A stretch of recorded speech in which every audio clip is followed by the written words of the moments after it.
billahi min sururi anfusina wa min sayyiati a'malina may yahdihillahu fala mudilla lahu wa may yudlil fala hadiya lahu.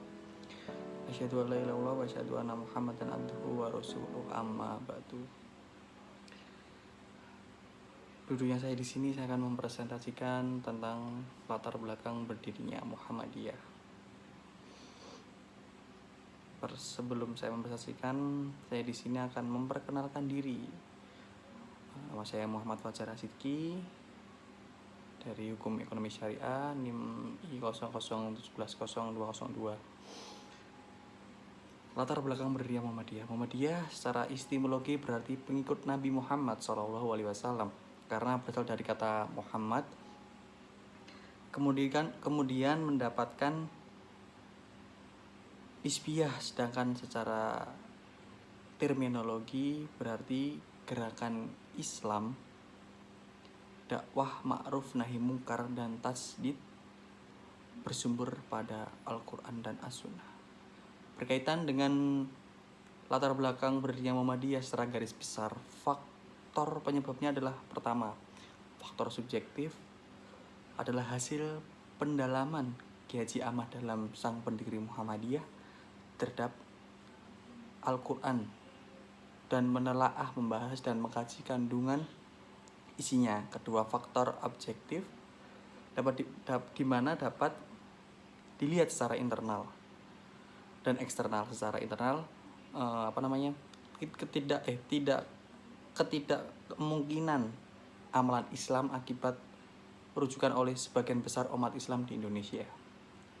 Keinginan Kiai Haji Ahmad Dahlan untuk mendirikan organisasi yang dapat dijadikan sebagai alat perjuangan dan dakwah untuk menegakkan amar ma'ruf nahi mungkar yang bersumber pada Al-Quran dan As-Sunnah. Menegakkan dalam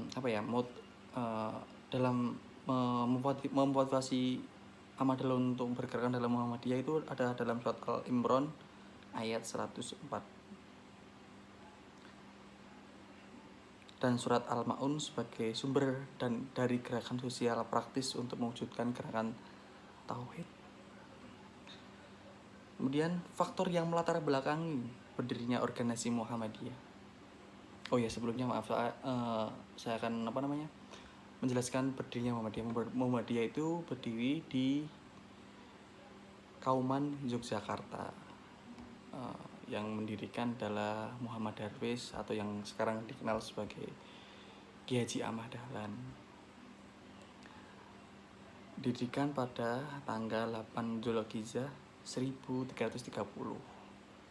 atau 18 November 1912 di Yogyakarta, Kauman tadi ya sudah saya jelaskan. Kemudian Muhammadiyah ini berdiri menjadi organisasi perwujudan keprihatinan karena melihat kenyataan umat Islam di Indonesia dalam cara menjelaskan perintah-perintah agama Islam banyak yang tidak bersumber dalam ajaran Al-Quran dan As-Sunnah. Maka Muhammadiyah ini oleh si Kiai Haji Ahmad Dahlan mendirikan organisasi ini untuk meluruskan semua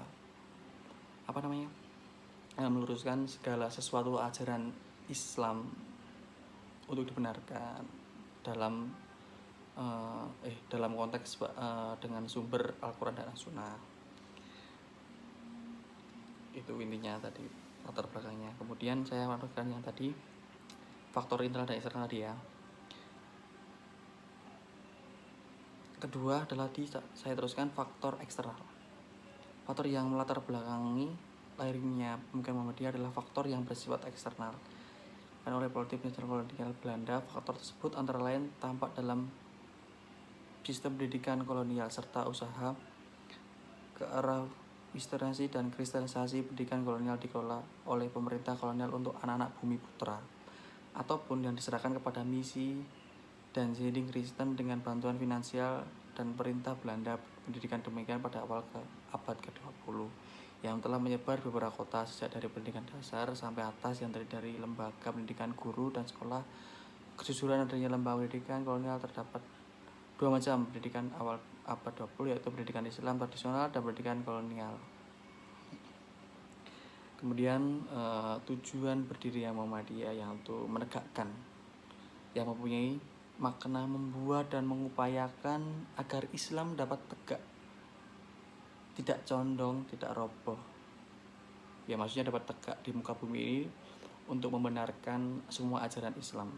Yang kedua, menjunjung tinggi, berarti menempatkan agama Islam di atas segalanya, menginginkan serta menghormati dan melaksanakannya. Jadi organisasi ini harus benar-benar tegak dan mendakwahkan semua ajaran-ajaran ketiga agama Islam.